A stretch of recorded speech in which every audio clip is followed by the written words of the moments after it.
Hello students, आज का topic है एंटीजन एंड एंटीबॉडी इंटरैक्शंस। इसे हिंदी में कहेंगे प्रतिक्रिया एंटीजन व एंटीबॉडी की।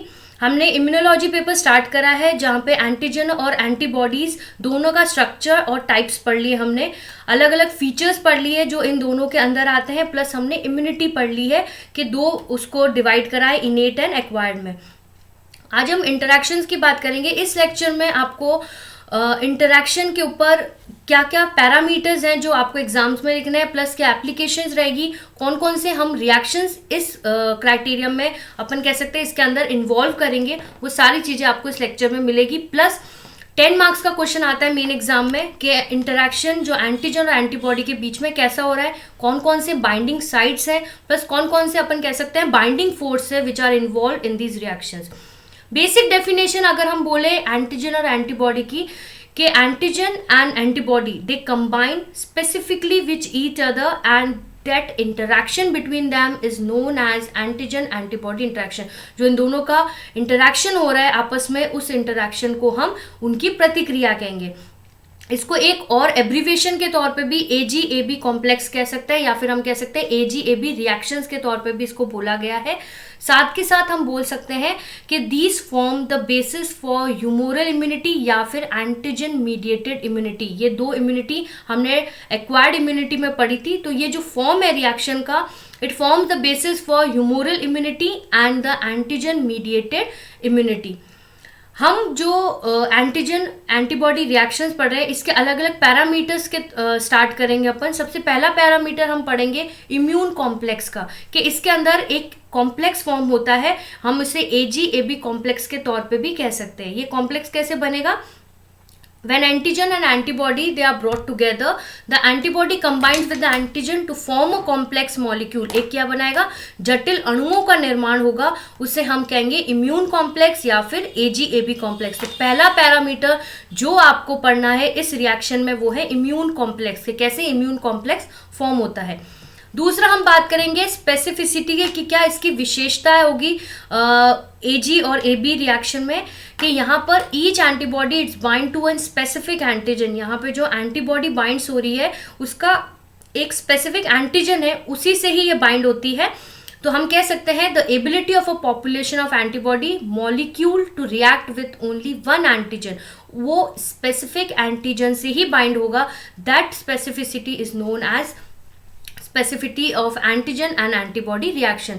तो ये एक हम कह सकते हैं कि ये जो इंटरैक्शन है ये सिमिलर है टू द लॉक एंड की, जो हमने मॉडल पढ़ा था लॉक एंड की का, उसके जैसा ही यहाँ पर अपन कह सकते हैं फॉर्मेशन है कि भाई स्पेसिफिसिटी हम कैसे बताएं एंटीजन और एंटीबॉडी रिएक्शन की। तीसरा हम पैरामीटर पढ़ रहे हैं बाइंडिंग साइट्स। क्या क्या बाइंडिंग साइट्स पाई जाती है इस रिएक्शन में वो पढ़नी है हमें। The part of antigen which combines with antibody is called epitope. हमने स्ट्रक्चर ऑफ एंटीबॉडीज में पढ़ा था कि एपिटोप और पैराटोप दो तरीके के बाइंडिंग साइट्स पढ़ी थी।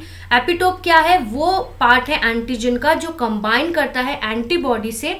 इस एपिटोप को एक चीज और अपन it also known as antigenic determinants. ये जो एंटीजेनिक डिटर्मिनेंट्स है ये वो पार्ट है एंटीजन का जो रिकॉग्नाइज्ड हुआ है। It is recognized by the immune system, specifically by the antibodies या फिर टी सेल्स। पहला पॉइंट क्या पढ़ा हमने बेटा बाइंडिंग साइट्स में, कि जो पार्ट है एंटीजन का जो कंबाइन करता है एंटीबॉडी से उसे हम एपिटोप कहते हैं। और ये जो एपिटोप है it is also known as antigenic determinant. और ये पार्ट जो एंटीजन का it is recognized by the immune system, specifically by the antibodies या फिर टी सेल। दूसरा हम बात करेंगे पैराटोप की। Part of an antibody that recognize the epitope, वो पार्ट एंटीबॉडी का या वो हिस्सा एंटीबॉडी का जो एपिटोप को पहचानेगा उसे हम कहेंगे paratope. Most of the antibodies are bivalent having two binding site. जैसे हमने जब टाइप्स पढ़े थे एंटीबॉडीज की तब बेटा हमने बोला था कि एंटीबॉडीज 5 टाइप्स में डिवाइडेड है। वहां पर हमने IgA, D और E की बात की थी, जहां पे हमने बोला 2 बाइंडिंग साइट्स पाई जाती है। और IgM भी हमने पढ़ा है वहां पर, जिसके अंदर मल्टीवेलेंट 5 to 10 बाइंडिंग साइट्स पाई जाएगी। डायमेरिक उसका स्ट्रक्चर होता है और जो उसके अंदर जो 5 यूनिट सब यूनिट पाए जाते हैं they are connected by the disulphide bond.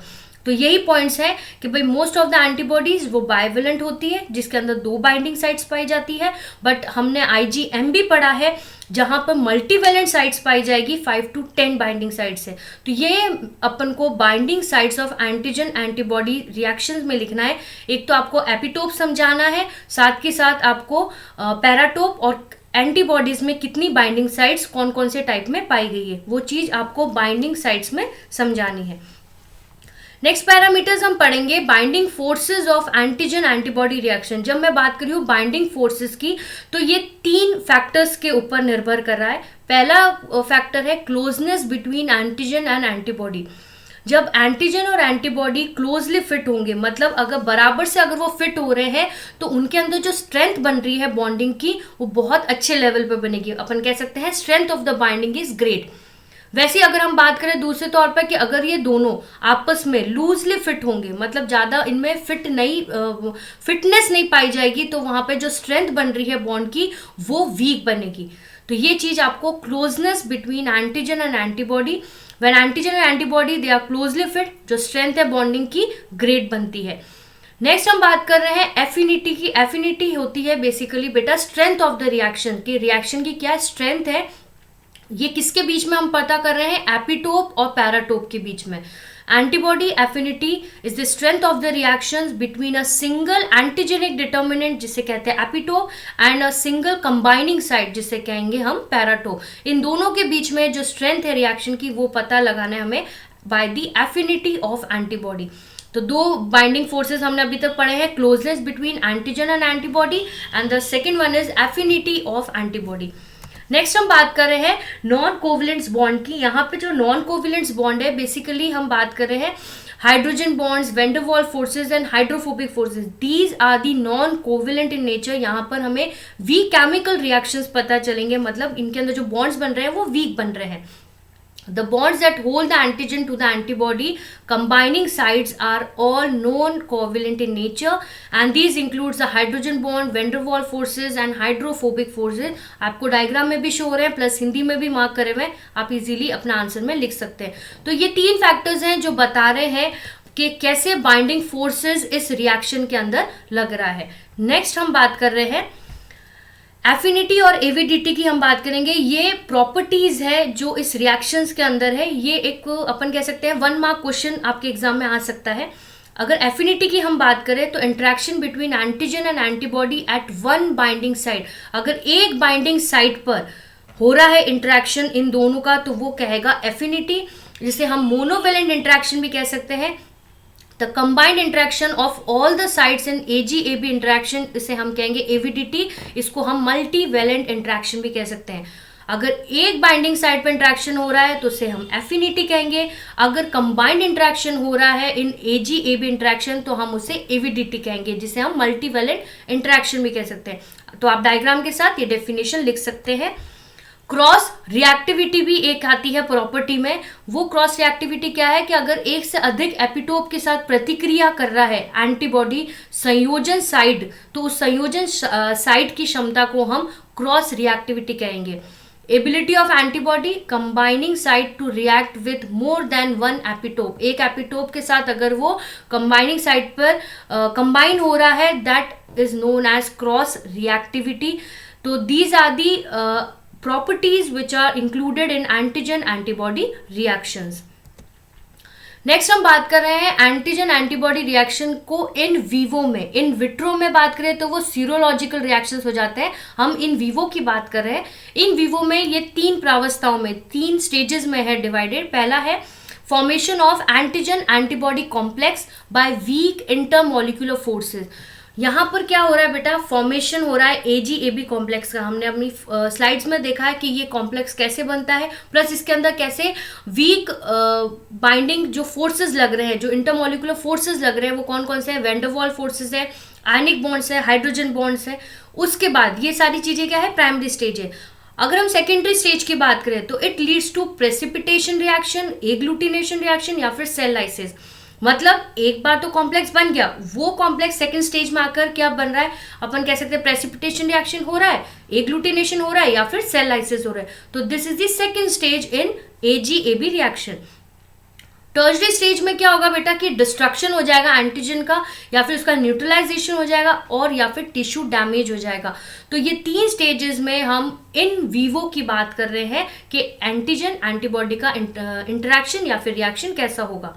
याद रखने वाली बात, प्राइमरी स्टेज में कॉम्प्लेक्स फॉर्मेशन है, कॉम्प्लेक्स फॉर्मेशन के अंदर वीक इंटरमोलिकुलर फोर्सेस लग रहा है। सेकेंडरी स्टेज में प्रेसिपिटेशन या फिर एग्लूटिनेशन रिएक्शंस हो रहे हैं, और टर्शरी स्टेज में क्या हो रहा है, डिस्ट्रक्शन हो रहा है, या फिर न्यूट्रलाइजेशन कह सकते हैं, या फिर टिश्यू डैमेज कह सकते हैं। यहाँ जो स्लाइड मैंने रखी है बेसिकली आपको जब हम रिएक्शंस पढ़ेंगे प्रेसिपिटेशन और एग्लूटिनेशन, तो उसका एक जो बेसिक फंडा है वो आप अपने दिमाग में डाल दीजिएगा कि जो ये रिएक्शंस हैं एंटीजन और एंटीबॉडी, ये रिवर्सिबल होते हैं, स्पेसिफिक होते हैं, and non covalent biochemical reactions है। ये 3 चीजें दिमाग में डालकर आप प्रेसिपिटेशन हो या एग्लूटिनेशन हो रिएक्शंस पढ़िए कि these reactions are irreversible, specific and non covalent biochemical reactions. कैसे? प्रेसिपिटेशन रिएक्शन कब होगा बेटा? जब सॉल्यूबल एंटीजन और सॉल्यूबल एंटीबॉडी, मतलब एक कंडीशन है कि यहाँ पर दोनों घुलनशील अगर पाए जाते हैं, soluble antigen and soluble antibody, तो हम कह सकते हैं वहां पर प्रेसिपिटेशन रिएक्शन होता है। सेकेंड, हम अगर बात करें एग्लूटिनेशन रिएक्शन की, तो वहां पर हम कह सकते हैं insoluble antigen and soluble antibody, जहां पर अघुलनशील प्रतिजन पाया जाता है प्लस घुलनशील प्रतिरक्षी पाए जाते हैं, तो वहां पर एग्लूटिनेशन रिएक्शन होता है। ये 2 चीज अपने दिमाग में रखिए, तभी हम प्रेसिपिटेशन और एग्लूटिनेशन रिएक्शन को समझ सकते हैं। नेक्स्ट हम पहले बात करेंगे प्रेसिपिटेशन रिएक्शन की, जिसे अवक्षेपण भी कहते हैं। When a soluble antigen combined with its specific antibody in the presence of an electrolyte NaCl at a suitable temperature and pH, the antigen-antibody complex forms an insoluble precipitate, और इस reaction को हम कहेंगे प्रेसिपिटेशन। जैसे हमने अभी बोला soluble antigen है और सॉल्यूबल हमें एंटीबॉडी मिलेगा, वो कैसे रिएक्ट करेंगे? इन अ प्रॉपर या in a presence of electrolyte, NaCl के प्रेजेंस में वो रिएक्शन होगा या कॉम्बिनेशन होगा at a suitable temperature and pH, तो वो जो कॉम्प्लेक्स बनेगा इन दोनों का वो इनसॉल्यूबल प्रेसिपिटेट होगा, and this reaction is called as precipitation. The precipitates thus formed by antibodies are known as precipitant। इस प्रकार के एंटीबॉडी द्वारा जो प्रेसिपिटेट्स बनेंगे उन्हें हम प्रेसिपिटेंट्स कहेंगे। प्रेसिपिटेशन रिएक्शन में अकर इन लिक्विड मीडियम और in semi solid medium. BSc level पर आपको इसकी डेफिनेशन प्लस ये रिएक्शंस कहाँ कहाँ अकर करता है सिर्फ ये याद रखना है, डिटेलिंग में हम नहीं जाएंगे। अगर मैं प्रेसिपिटेशन रिएक्शन की हम बात कर रहे हैं तो ये जो रिएक्शंस है वो लिक्विड मीडियम में भी हो सकता है, साथ के साथ ये सेमी सॉलिड मीडियम में भी हो सकता है। कौन कौन से सेमी सॉलिड है? अगार जेल है, एग्रोज है, या फिर हम कह सकते हैं पॉलीएक्राइमल जो एमाइड है वहां पर भी इस तरीके के रिएक्शंस देखे गए हैं। तो आपको जो डेफिनेशंस याद रखनी है प्लस जो प्रेसिपिटेट्स बने हैं एंटीबॉडी से वो याद रखना है कि उसे प्रेसिपिटेंट्स कहते हैं, और ये जो रिएक्शन है वो लिक्विड मीडियम या फिर सेमी सॉलिड मीडियम में भी हो सकता है। नेक्स्ट हम बात कर रहे हैं कि जो प्रेसिपिटेशन है it is due to the formation of antigen antibody complex. जैसे हम प्रीवियस स्लाइड में पढ़कर आए हैं कि एंटीजन एंटीबॉडी कॉम्प्लेक्स से ही ये रिएक्शन हो रहा है, where the antigen is multivalent and the antibody is bivalent. ये चीज याद रखनी है आपको कि एंटीजन यहाँ पर मल्टीवेलेंट है और एंटीबॉडी यहाँ पे क्या है? बाइवेलेंट है। When antibody can bridge 2 multivalent antigen molecules, यहाँ पर जो each antibody है वो एक bridge बनाएंगे between the 2 multivalent antibody molecules. This bridging leads to the formation of lattice, और ये एक क्या फॉर्म करेगा? एक लैक्टिस जालिका फॉर्म करेगा which forms a precipitate। जितना मैक्सिमम अमाउंट ऑफ प्रेसिपिटेट होगा कब होगा? जब एंटीजन एंटीबॉडी एक ऑप्टिमल प्रोपोर्शंस में हमें मिलेंगे। अगर इन दोनों का प्रोपोर्शन सही रहेगा तो वहां पर मैक्सिमम अमाउंट ऑफ प्रेसिपिटेट्स हमें मिलेंगे इस रिएक्शन में।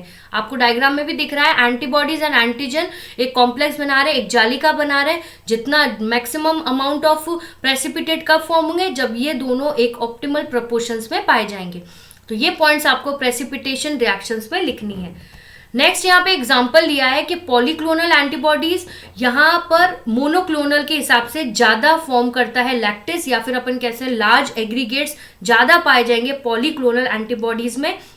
और मोनोक्लोनल की बात करें तो they can link only 2 molecules of antigen.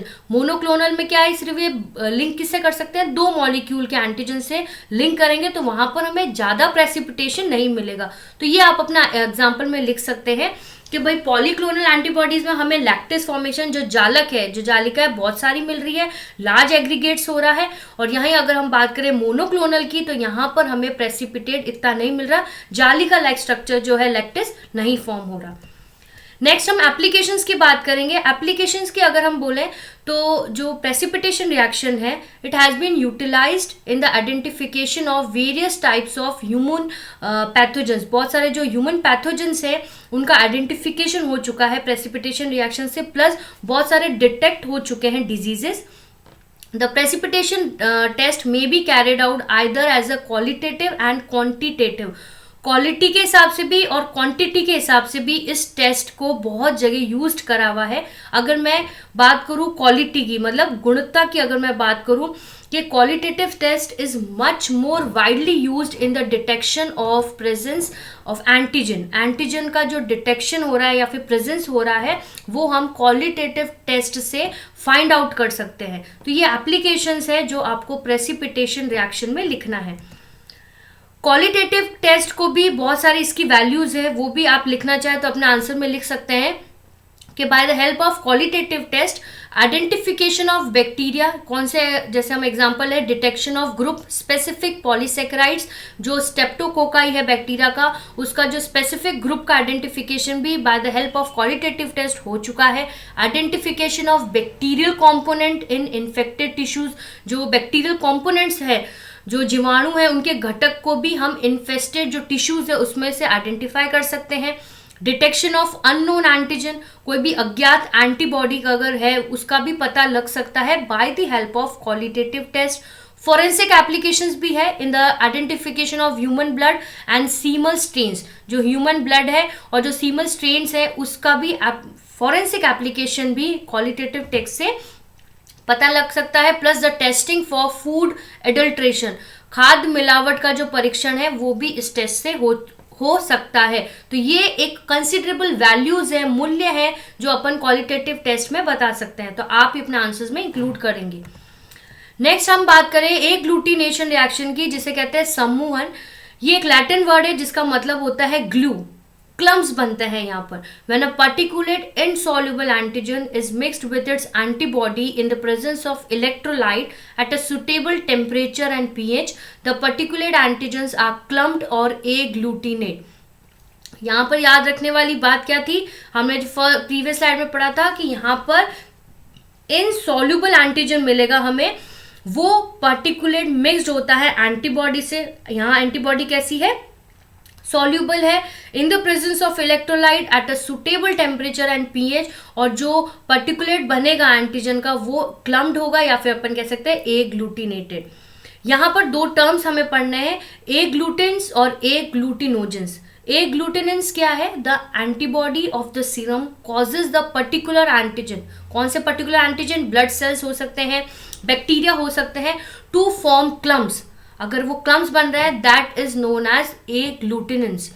एग्लूटिनोजेंस क्या है, the particular antigens that are clumped are called agglutinin. मतलब वो एंटीजन जो क्लम्ड हो गए हैं उसे हम एग्लूटिनोजेंस कह सकते हैं। और एंटीबॉडी जो सीरम को कॉज कर रहा है पर्टिकुलर एंटीजन को क्लम्ब बनाने के लिए, उसे हम कहेंगे एग्लूटिनिन। तो ये दो टर्म्स कभी डिफरेंस बिटवीन में भी पूछ सकते हैं एग्जामिनेशन में। तो एग्लूटिनाइजेशन क्या है, ये एक लैटिन वर्ड है जिसका मतलब होता है ग्लू। यहाँ पे जो याद रखना बेटा आपको वो है कि एंटीजन यहाँ पे इनसॉल्युबल है और एंटीबॉडी यहाँ पे सॉल्युबल है।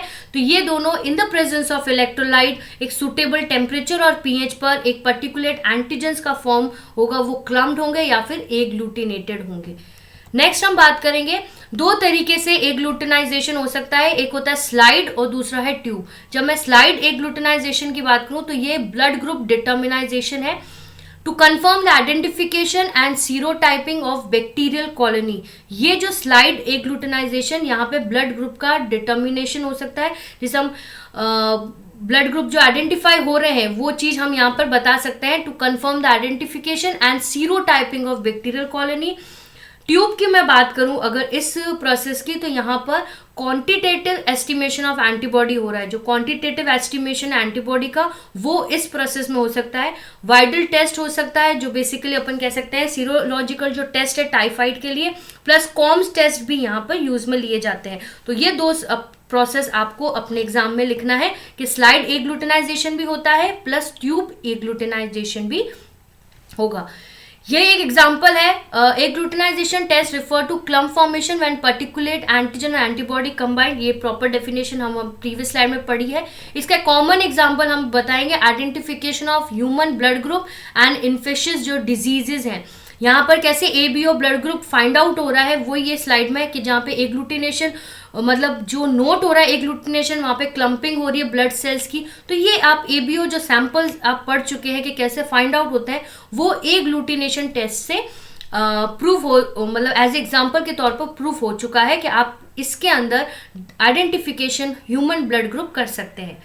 फॉलोइंग अदर एप्लीकेशंस, कौन कौन से अदर एप्लीकेशन है? वाइडल टेस्ट है टाइफाइड का, कोल्ड एग्लूटिनाइजेशन टेस्ट है निमोनिया एंड मलेरिया का, एंड RH ब्लड ग्रुपिंग, ये भी एज अपन कह सकते हैं एप्लीकेशंस है जो एग्लूटिनाइजेशन प्रोसेस के अंतर्गत आती है।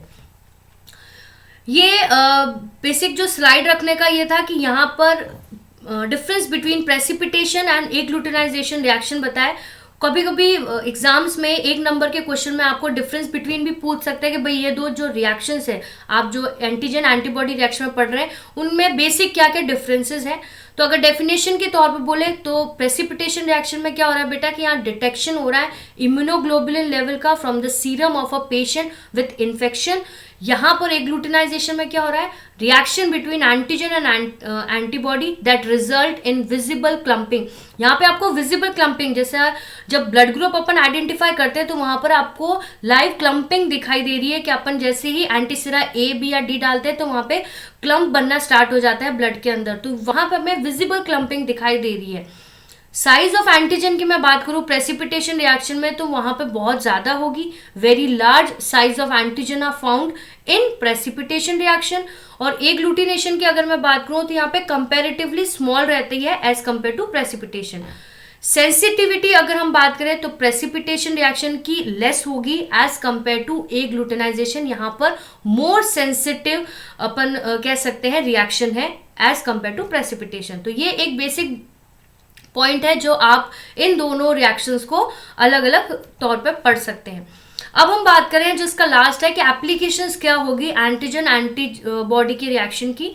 एप्लीकेशन एक इम्पॉर्टेंट एस्पेक्ट रहता है, कभी भी अपन कोई भी टॉपिक पढ़े उसकी एप्लीकेशंस क्या है वो हमें पता होनी चाहिए। अगर एप्लीकेशन की हम बात करें तो यहाँ पर इन्फेक्शियस या फिर पैरासिटिक डिजीज का डायग्नाइज हो रहा है, अपन यहाँ पे डिटेक्ट कर रहे हैं कोई भी इन्फेक्शियस या फिर पैरासिटिक डिजीज। यहाँ पर identify antigen of pathogens in the blood, यहाँ पे भी डिजीज का जो आइडेंटिफाई हो रहा है by the antigen of pathogens जो बॉडी के अंदर, उनका भी हम क्या कर रहे हैं डिटेक्ट कर रहे हैं डिजीज को। Identification of cultures of bacteria and viruses isolated from humans and animals, यहाँ पे जो कल्चर बैक्टीरिया और वायरस का उसका भी आइडेंटिफिकेशन हो रहा है फ्रॉम ह्यूमंस एंड एनिमल्स का। टू डिटेक्ट द प्रेजेंस और absence of protein in serum, ये एक इंपॉर्टेंट है कि सीरम में प्रोटीन की उपस्थिति या फिर अनुपस्थिति का पता लगाना, ये भी एज अ एप्लीकेशन एस्पेक्ट में आ सकता है।